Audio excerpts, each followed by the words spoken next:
good morning everyone and welcome to AGN Live. Today we have Matt Fogarty who's joining us today. He runs two businesses. He's a solopreneur working from his garage. He's had a tough old time over lockdown, but he's here to kind of tell us what he's been doing and to see how we can all help ourselves out working from home and different ways of embracing technology and the new ways that we're doing business. So please welcome to the screen Matt Fogarty. Hello, good morning. Good morning. Hello, good morning to you. How are you doing? Oh, lovely, thanks, lovely. Lovely. Oh, that's nice. I'm feeling a bit warm, I've got to say. It's odd weather, isn't it? Well, it's a lot better than it was yesterday. I know, it's very humid. Can you tell by my hair? It's a bit frizzy. crazy. It's the frizzy look. You're not supposed to say frizzy. That's just, yeah. Bad word. Bad word. Never mind, never mind. We're going with it. I think in lockdown we can get away with some things, isn't it? So, never mind, never mind. So yeah, tell everybody a little bit about who you are, what you do, and yeah, it'd be really interesting to see some of the things that you've been up to during lockdown. So I am Matt Fogarty. I run two businesses from my office. I had built in my garage a couple of years ago.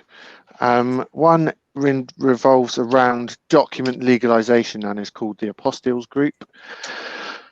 Basically, if you live or work abroad and you've ever or have aspirations to do so, and you have any British documentation that you need to use whilst you're there to get a visa or a job or sell a house, anything official, then that needs to go through a process called legalisation, and the document will have an apostille certificate attached to it. And there's lots and lots of bits and pieces you can add onto it as well, so I take care of most of that for people. And the other thing that we do here is Swoon at the Moon, which is wedding stationery, which is doing absolutely nothing at the moment. But such is life. There are far worse things happening, to be honest, so no problem with that. It will come back. Yeah, it kind of fell into both of them really. Not neither out of too much choice, but yeah, they pay the bills whilst I actually work out what I really want to do. This is the thing, isn't it? When people ask you when you're like a youngster, I know you've got two young girls, but yeah, they kind of ask, they're like, what do you want to do when you're older? And it's kind of a really random question, isn't it? And I think, well, I'm not old yet, so I don't really know. It's kind of what's it got to do with you? Exactly. And I think obviously as an entrepreneur and a business owner, kind of we grow and change and kind of pick up new things and try new things all the time, isn't it? So I think we've got the times. And I never really saw myself as an entrepreneur or a business owner until a couple of years ago. I just kind of thought, oh, I'm self-employed, and but yeah, it's yeah. It's a mindset thing, I think, as well, isn't it? I think absolutely, yeah. Kind of, we were talking just before we went on air about like your morning routine, and I think that was quite an interesting thing, Jane. Actually, you said that you kind of get up early before the girls get up. Yeah. You kind of go through, you do your meditation, you kind of get your mindset and your affirmations in there. So tell us a bit about kind of what things you do that kind of aren't work related, but kind of get you in the right mindset every morning. So I get up at 5 o'clock. Whatever's happened the night before, however many children have got in the bed overnight, however many glasses of water have been knocked off the side, spilt all over the bloody floor like the other night. Anyway, so whatever happens, up at 5 o'clock, make a cup of tea, have like a Barocca drink, and go and sit in the office, do meditation, affirmations for like half an hour, 40 minutes, just on YouTube, just free stuff on YouTube.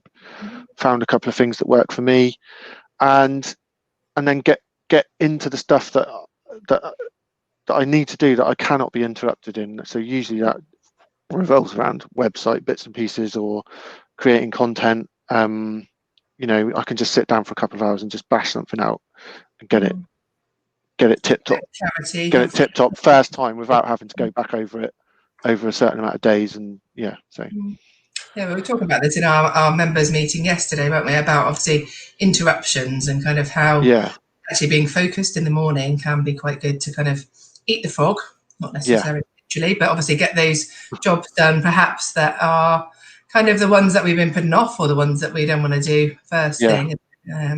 before we start our day. I know Carly's very much in that mindset as well of kind of getting all the admin jobs and the big stuff done so that you can kind of live the rest of the day kind of without the stress and the hassle and the kind of the overwhelm that comes if you just keep it in the back of your head, isn't it? So it's lovely. So talk us a little bit more about Apostiles, because I know the first time I met you, it's got to be a few years ago now, isn't it? Probably what, three?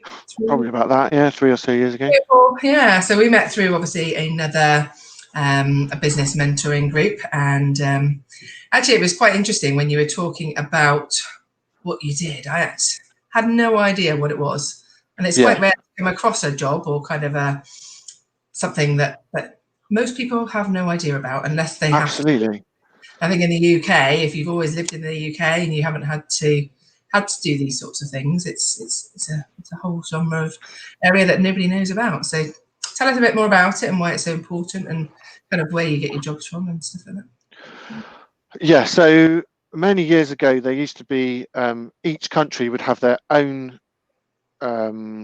specifics for dealing with documents from another country. So there was no standardization whatsoever. So back in the 50s, this it was part of the Hague Convention, which you might have heard of, and basically it was a standardization of legalization all over the world. I say all over the world, it only actually applies to 85 countries. So there are other countries that you kind of do one process and then their own process as well. God, there's so many rabbit holes with this.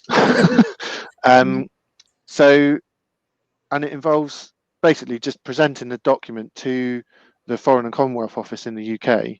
They're based in Milton Keynes, and they verify the person who's either signed or stamped the document. So that is typically government officials, so HMRC officials, so people that work for the General Register Office.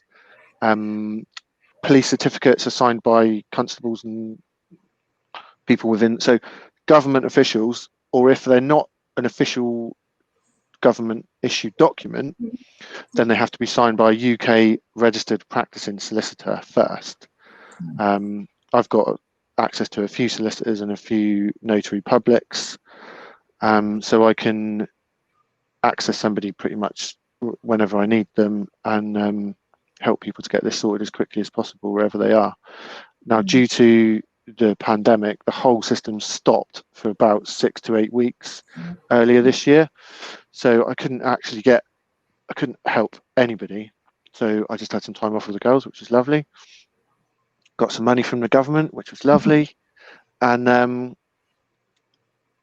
then gradually it starts trickling back again. So originally we could only do 10 at a time, and now it's kind of all back open again.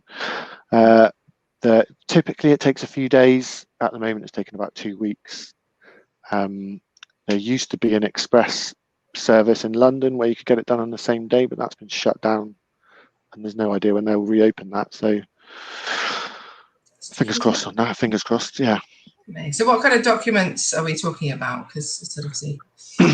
So at the moment I'm doing quite a lot of HMRC certificates of confirmation of residence.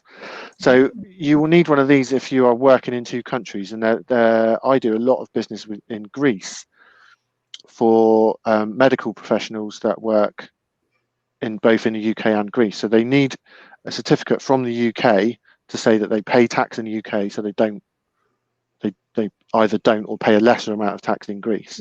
That document has to be apostilled or legalized before it's presented to whoever they need to present it to, the Greek tax authorities.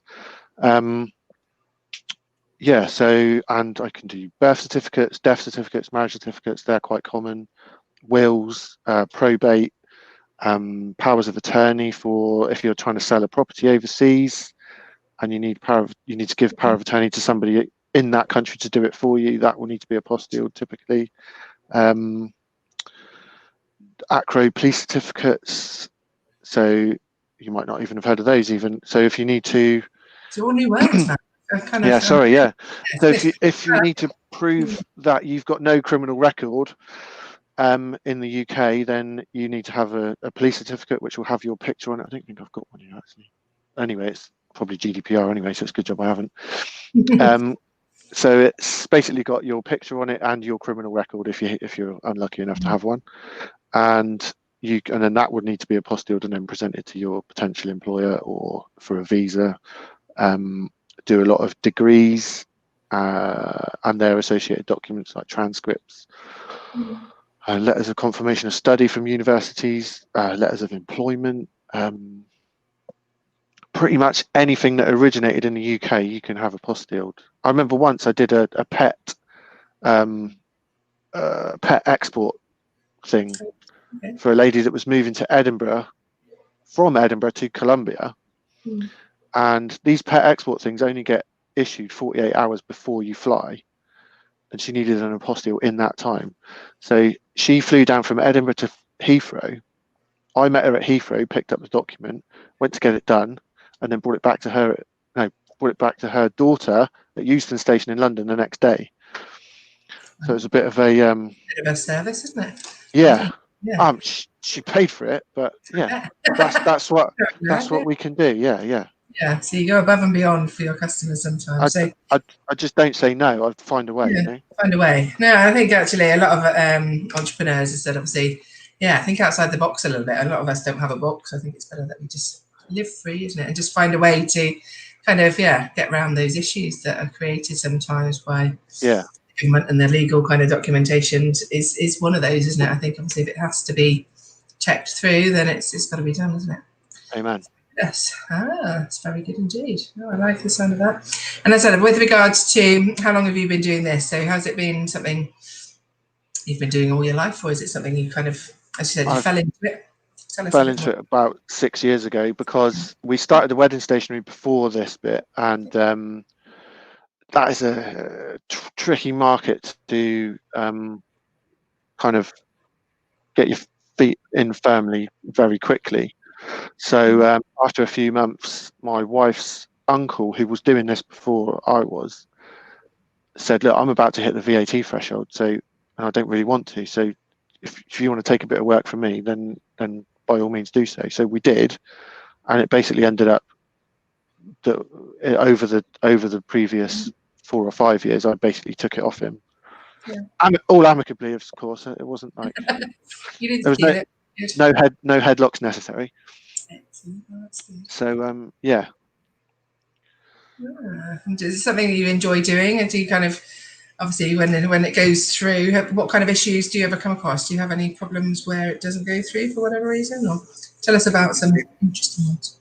Very rarely do they not go through, and if it is, it's usually something that I've taken for granted that either the customer's done or whoever's issued a document's done and has not done, and I've not checked the document properly, and I've missed it. Basically, it's usually my fault.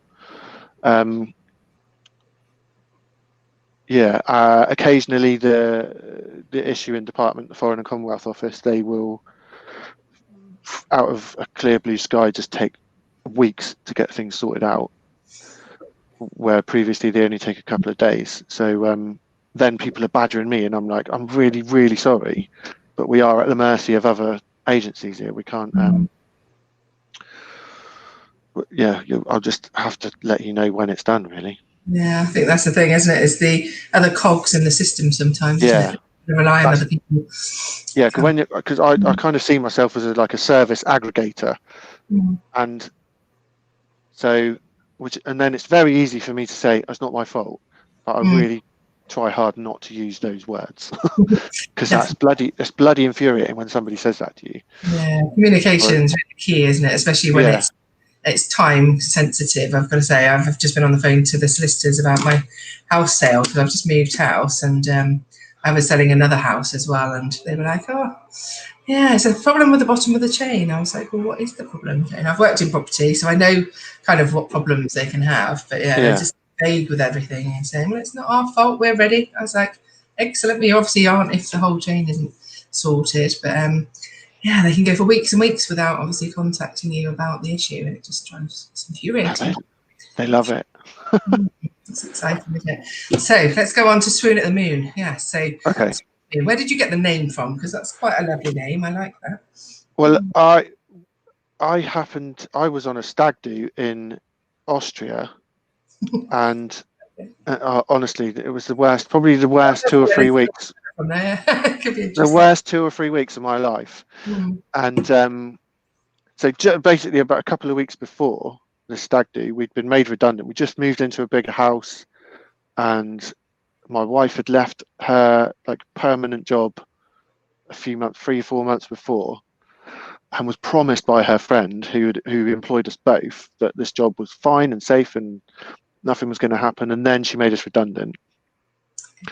So I was in Austria on the stag do, and we were like, what on earth are we going to do? So we decided that we would, because we knew how to do wedding stationery, having done it for her for a few years, that we'd just give it a go and see what happened, kind of thing. So the name was left in charge back here in England, and they just kept ringing me every day with suggestions. I can't remember any of the bad ones, and I'm really sad.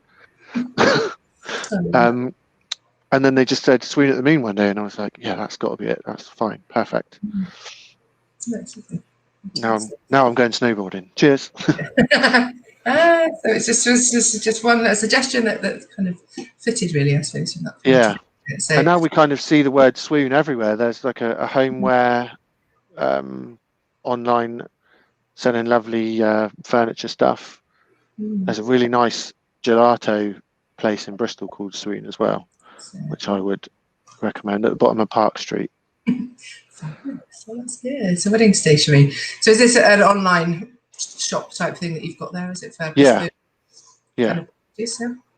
That is our website. We also sell through Etsy, which is where most of the sales come through these days, because the website's a little bit of a mess. But then that's, when everything's on your back, some things do slide. So, and that has slid. So yeah, as I said, obviously within our membership group, I said obviously we have like little targets that we look at, obviously working on from that point of view. And I know obviously you've had a lot of things going on, haven't you? And I think our last little meeting that we had, sort of one-to-one, we talked about kind of targets and kind of where we were going to go to push your businesses forward. It's like you said at the beginning of the conversation, Swoon at the Moon, because all the weddings are being cancelled, a lot of brides and grooms are really kind of unsure what's going to be happening, isn't it? And dates. I know there was a notification this morning. Did you see that, about obviously allowing weddings to take place as long as there was a maximum of 30 or something like that? I see. Yeah, so it's starting to come back, isn't it? But I know I was supposed to be going on a hen do personally myself. One of my friends was getting married in June, and that all got cancelled, and then she kind of rebooked it to August, and then that's been cancelled. But again, it's really difficult knowing about setting dates, and especially if you are planning for the stationery. I know she had all of the stuff with all of her dates written on it, so a lot of the stuff she bought, obviously she's not going to be able to use, unfortunately. I think just cross it out with a big black pen and just put. I mean, no one's going to blame her for doing that, are they? Definitely not. No, absolutely. But it's a bit of a sad kind of stamp to put on it, I suppose, isn't it? I think a lot of people have had a lot of things happen, and cancellations and jobs not being able to go ahead. But I think weddings, especially when there's so much preparation that goes into these things.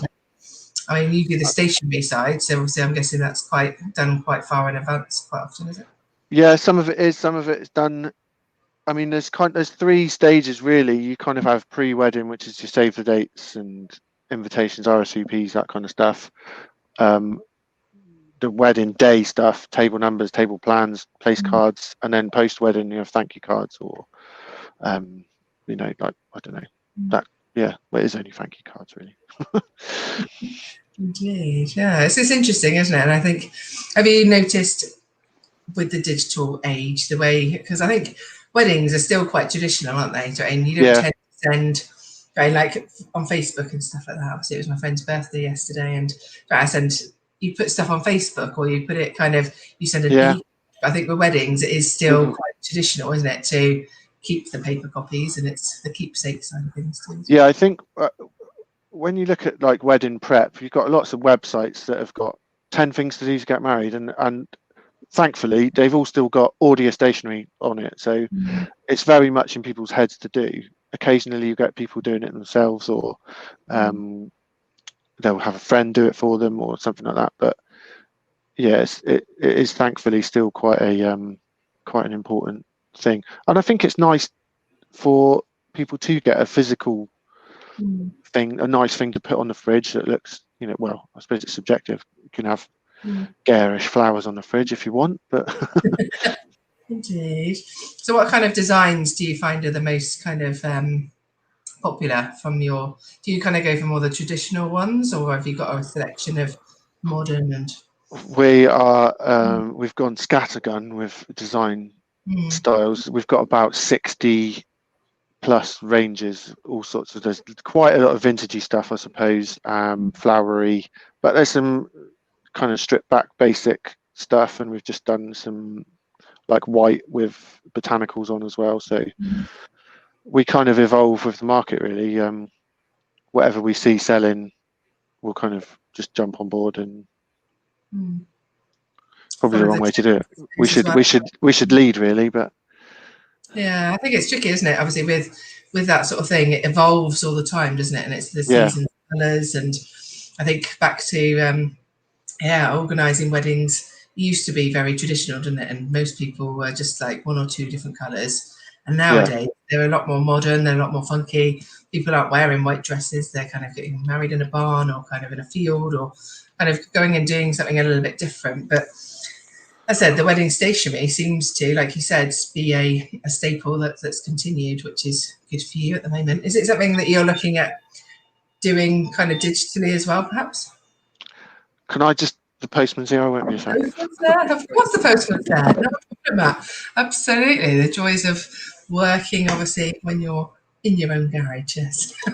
This is the thing, isn't it? I've got to say, we've been doing lots of lives recently, and the doorbell will go, or the kids will come in. Thanks. Don't worry. No problem. Absolutely. So, I think it's a case of having to react, isn't it, to certain things, whether that be the postman, whether that be new trends, whether that be the government stopping all weddings. But yeah, so have you found it quite difficult, kind of mentally and kind of monetary wise, obviously having to adapt to the new changes, or have you embraced it? I think immediately it was like, well, what the hell are we going to do? Sure. But as soon as all the support and everything came in, I felt completely reassured.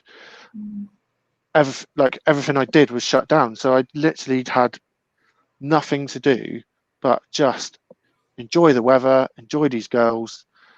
I didn't think about work. It didn't bother me that it wasn't happening. Everyone was in the same boat. It's not like the whole world was just carrying on without me. Yeah, definitely. It's a different feeling, I think, isn't it, when it's kind of a national, global kind of thing, really. And as I said, obviously, none of us have been through that in our own lifetimes from that point of view. Thank God it was sunny, though. I mean, I can't imagine being this sort of weather where it's muggy and hot and terrible, and just being stuck inside all the time, isn't it? But it's beautiful. And like previously, my kids wouldn't have walked to the end of the road, and we had them walking up tours on the moors and everything. So there's no I don't know what I'm trying to say. There's nothing but a blessing for me. Nothing but a blessing. It gives me time to think. Like, I kind of thought I really didn't really want to do this forever, and I absolutely certainly do not want to do this forever. I want to get out of it all as quickly as possible, really, but I've got to be realistic and do that properly, kind of thing. So yeah, definitely. I think actually when you spend time with the family and kind of have that time of reflection as well, isn't it, and just really what's important in your life. So I think sometimes we can be so wrapped up in our routine and the humdrum of life, just trying to in survival mode, isn't it? I think we get stuck in survival mode quite often, and actually, when you change your mindset to a thrive mode and kind of attract what you want in your life, actually, like you said, sometimes it might not be your day job, is it? And as I said, being stuck in the garage doing your admin day when the girls are having fun, enjoying life, isn't it? And they've gone down the park now. So. Oh, bless, and you're stuck here talking to me. How exciting! And all the lovely people watching us. So, we've got a few people watching live. So as I said, obviously, if you do have any questions or anything you'd like to ask Matt, do pop them in the comment boxes, and we can pop them on. So just say hi, or if you've got any questions or anything that you are interested in asking, then pop them in, and it'd be lovely to be able to see anybody that's there. I've got Jason Brockman. Here he is. Look at his little smiley face. There he is with his he's got his t-shirt on. He's been doing some good work, doing obviously lots of fundraising. So I was with one of the other members of his team actually having breakfast this morning. So that was lovely. So yeah, hi Jason, good morning. Nice to see him. So yeah, it's interesting, isn't it? I think obviously the journeys that we go on from that point of view. So you said you want to get out of it. What plans have you got to get out of it, and what is it that you'd like to do ideally?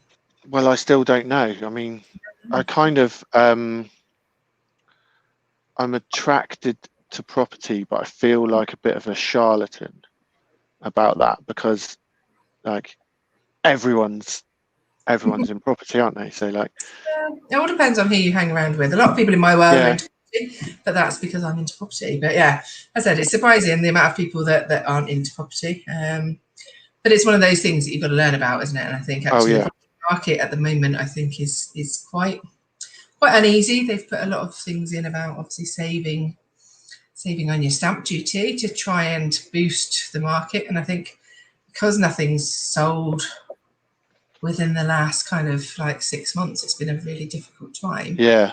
A lot of people wanting to move. And like we said earlier, people are really kind of assessing their life and going, actually, do I want to live in a flat with no garden? Do I want to live on a main road? Do I want to train? And actually kind of working out what their priorities are, because when they're spending that much time at home, it's not necessarily the place that they want to be created, isn't it? Well, I mean, in Tavi, the property's gone mad. Like people are, there's so many sales on Plymouth Road, like the main road up through the town. There's 3 big houses up there, and they're all £600,000-700,000 plus. 3 of them are sold in a month. It's gone mad, isn't it? Yeah, there's a lot of people want to move to the sticks. Like they want to see the sky. Do you know what I mean? Like, I think that's what life's all about, isn't it? I think it's getting those priorities in check, isn't it? And actually, sometimes we don't sit down and create the life that we actually want. No. Right? We don't think about actually, well, what life do we want? Well, we don't give ourselves time to think about it. Yeah. Like, you know, I get up in the morning, I rush around getting the kids ready for school, take the kids to school, come back to work, do all the work, go to the post office, have some lunch, do this, do that. By the time before I know it, I'm bathing the kids and putting them to bed, and then like we don't give ourselves time to think. And I think again, that's what this lockdown has done, is that it's taken away this huge chunk of pressure of school and work, and just said, look, there you go, this is you. You're on your own now. We'll pay it. We'll pay everything. Your kids don't have to go to school. Just relax, and don't get bloody COVID. I've got to say, I've spoken to a variety of different people, and some people are, like yourself, have really enjoyed it and kind of had that time, that downtime, because actually, when you are working 90-hour weeks, sometimes just to kind of pay the bills, it's really, really stressful, isn't it? And I think actually we don't give ourselves the opportunity to have that downtime until we're forced to, isn't it? And I think actually most people are only usually forced to because of health reasons or something dramatic that's gone on in their life, not necessarily everybody's life. And some people I've spoken to have been really anxious about it and kind of really worried, and I found it very, very lonely. Other people have been overwhelmed if they've got lots of kids at home and maybe single parents and stuff like that who normally would have got lots of support from their extended families. And for me, it's just all the rules that are coming out with. I don't know about you, but there's them out there. Sometimes they're kind of a little bit strange, aren't they? I've got to say. Whoever's coming up with them, and as I said, obviously, I desperately want us to try and get back to some kind of new normal. I don't want to go back to the old normal, but I think we do need a new kind of president of stability where we can all everything's so clean. Jason's popped a little thing here saying, nice to see you as well. Oh, thanks, Jason. We had a lovely breakfast this morning, but it's the first time I've ever been out for breakfast since February, I suppose, from that point of view. And it was, I don't know, everything was very clean.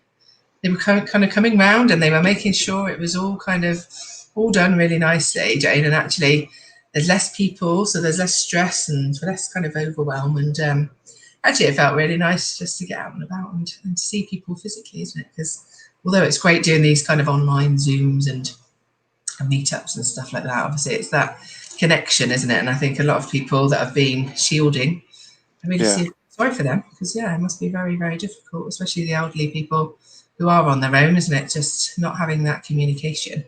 So yeah, makes you feel grateful for your kids to keep you Absolutely. happy and energized, isn't it? Yeah.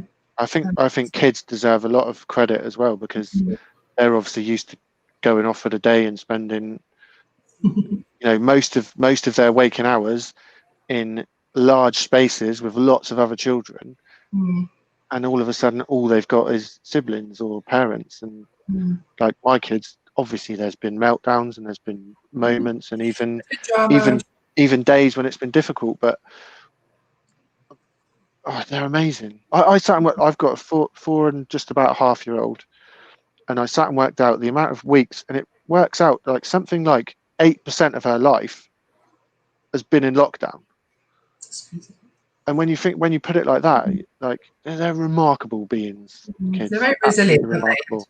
I think they very much bounce back. And as I said, I found it quite tricky because there's quite a large age gap in my children. So my youngest is only 11, my eldest is 21, so there's a massive age gap. And actually, I mean, my youngest has found it quite difficult because there's been no one to play with, and I can imagine. quite active, and they couldn't play football, couldn't go swimming, couldn't do all the things that we used to do from that point of view. But I said, yeah, just absolutely enjoying it now that you can get back to these sorts of things from that point of view. And I think looking at our businesses as well, isn't it? It's kind of looking at the transition of going from working like we were back in February, March sort of time, then having this period of kind of time off, or kind of panicking about how we're going to survive lockdown, and now coming back and actually starting to get back more into a routine, isn't it? Have you got kind of fully back into your routine yet, or are you still kind of... Not fully. I mean, with the absence of school, mornings are still a bit woolly for everyone. Not for me, obviously. I'm up at 5, so. But yeah, the rest of the house is a bit. I'll say woolly. That's polite, isn't it? It's one way of saying it. But yeah, I mean, I'm working out that if I can get as much done as early as possible, I can finish at like 2 o'clock. I was finished at 2 o'clock yesterday, and kind of had the afternoon to myself. So this is what I quite like about, obviously, having the flexibility as well, isn't it, to work when you need to work, and then book in that quality time, isn't it, to spend on yourself, with your self-care and self-love, but also with your family, and making memories and enjoying that time as well. And as I said, I've got to say, that's one of the perks, I think, of being self-employed. It gives you that flexibility slightly, unless your workload is too much from that point of view. But so have you got any top tips for our listeners with regards to how to survive lockdown and how to kind of get on with their world? I think it's just to remember that we're all in the same boat, really, largely. There's support there if you need it, and don't be scared to let it all out. Don't judge. Don't be too hard on yourself. Don't judge yourself. And look, I think, like you said, obviously, I think the support element is something that I found really, really difficult before lockdown, asking for support and help myself. I think I was always giving it out. I never asked it back. And actually, my whole world changed in the last kind of 6 months, and it's been quite an interesting kind of situation to go full circle. And I think when me and Carly have been running the coronavirus business support group, and looking at obviously all the different business owners and all the different issues that had cropped up for them. But actually, it boiled down to income. It boiled down to staff and furlough and kind of the rules and regulations from that point of view.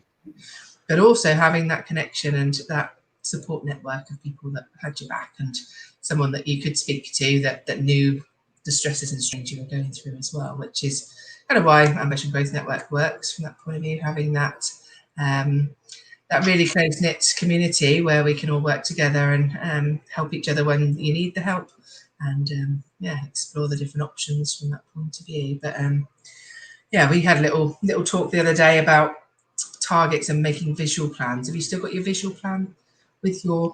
It's still on your desk? Excellent. Love that. Fantastic. I love that you've ticked it all off as well. It's fantastic. I haven't done it yet today. Good. So I'll probably be on August the 21st after today. So still a week ahead of schedule. You've prepared a schedule, which is a fantastic place to be. And I think actually it's not until you kind of get all your kind of workload and break it down into smaller chunks that are visible, but also trackable as well, isn't it? And I know obviously we went through obviously tracking your income and giving yourself daily targets. Yeah. Because when you've got a big target, isn't it, Jane? Obviously, if you, I think, £6,000 or whatever it was that you wanted to get for the month, actually, on a daily basis, how much do you need to earn to actually, or how much needs to go into the bank for you to get the money that you actually want?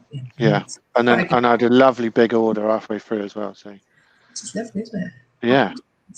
It makes you kind of have those little win moments, isn't it? Obviously, on a regular basis, rather than into the end of the month and looking backwards on it as well. So, having those projections, and I don't know, there's just something really rewarding about taking it off or colouring it in and going, yay. I can't wait to get to the bottom of this list. It's so good, isn't it? I've taken all the weekends and the bank holidays out as well, so I'm not reliant on kind of money coming in over the weekend. I've got to do it in the week. So. It's fantastic. I think, as I said, obviously August is usually quite a funny little month, isn't it? I think because you've got the kids off and holidays and bank holidays and things like that. As I said, obviously it does make a big difference from that point of view. But to be already 3/4 of the way through the month, halfway through, happy days. It's good, isn't it? Nice. Yes. Love that. So that's really cool. Well, before we wrap up, obviously, I'm just going to ask you a couple of questions about Ambition Growth Network. And obviously, I know when you first joined, because you're one of our founding members, which is really lovely. And then you kind of had a couple of weeks where you kind of were a bit distracted and didn't get involved. But you've been on quite a lot of the members' meetings now. And kind of what do you feel you're getting from the group now? Just like I was saying a minute ago, just like the not being on my own thing. Like I spend a lot of time on my own in this little room, and that's not very good for your own thing. You need to know that you're not on your own. There are people in similar boats, and they're willing to help. That support network, I suppose. And just getting on a call, leaving yesterday, just leaving an hour free, getting on a call and just listening to other people. Like I love listening to Sven talking. It's amazing, isn't it? And some of the points he made yesterday were really good. Yeah, and I think actually when you kind of hear what other people have got going on in your life, sometimes it makes your little things seem quite insignificant, doesn't it? Oh, the other way around, isn't it? Sometimes it's good to offload some of that stuff, and just by verbalizing it and having other people listen to you or kind of offer some support or help, or kind of those little golden nuggets that you get from listening to what other people are doing as well. Because you're looking at different industries, because we've kept it quite, I said, some people do niche right down into a specific genre, but actually for us, we wanted to kind of keep it more an umbrella of business owners and entrepreneurs, because actually you can learn so much from other industries and other people are doing stuff, whether that be about targets, whether it be a to-do list or staff stuff, or all the different things that we talk about on a weekly basis. But it's finding it really interesting. It's really good. Super. We're going to be releasing our app next week. I'm excited. Interesting. We've got 1 week till the app release, and I said, obviously, so we're going to be asking everyone just for a little bit of content to put on there. So maybe a little blog or something about what you do, obviously, from that point of view. Would be really, really helpful. So we'll be putting some more stuff out on social media about that, and it will be free of charge to download. There will be a members area, but there's also one for the general public as well, which will be really interesting to see. So fantastic stuff. Lovely, Matt. Have you got any other bits and pieces you wanted to share with us? Or? No, I'm good, thank you. You're good. Awesome. Well, thank you ever so much for joining us this morning. I know you were a bit scared this morning about Thanks for having me. But you've done it. Fantastic. I'm really pleased. And I think it's one of those things, isn't it? Stepping outside your comfort zone sometimes and live. I don't know, it's strange, isn't it? Because we do these Zooms all the time, but when they're live, it just feels a little bit different, doesn't it? It's all right. So. The nice person was Jason, so and he didn't say anything horrible. I love that. So that's nice. So good stuff. So thank you ever so much. And as I said, what we'll do is we'll put after this gets put as a recording, do put your contact details, your Facebook. I know you do a lot on Twitter and stuff like that as well, don't you? So pop all your details and how people can get hold of you if they're interested in wedding stationery. or obviously Yeah. some of the deals. Yeah, absolutely. I'm glad I found out exactly what you do, because it's always baffled me. I'm like, okay, something about some legal. I wish I had one here to show you, but Yeah. I'm all out. I'm all out. No, okay, no worries, that's fine. I think I've got it in my head. I think I know what you do now. So it's perfect. Lovely. Well, thank you so much for joining us, Matt. And yeah, Thank you for having me. Thank you so much. Love to all. Indeed. Cut you off a bit short there. Apologies. Oh, well, Colin said a lovely thing here. Thank you, Matt, for sharing your time. Great meeting, AGN rocks. Oh, thank you, Colin. That's very nice to see you to be watching us today. So yeah, we're going to wrap up now, and obviously for anyone that is interested in joining, obviously we are announcing our app next week. Really excited. So that'll be the 21st of August. So watch out on the social media for that. And if you are interested in becoming a member of AGM, we've got a special deal for £30 plus VAT currently at the moment for all of our founding members. And all the details are just scrolling along the bottom there. So you go to www.ambitiongrowthnetwork.co.uk/membership. So nice to speak to you all. I'm Jayla. See you later. Bye.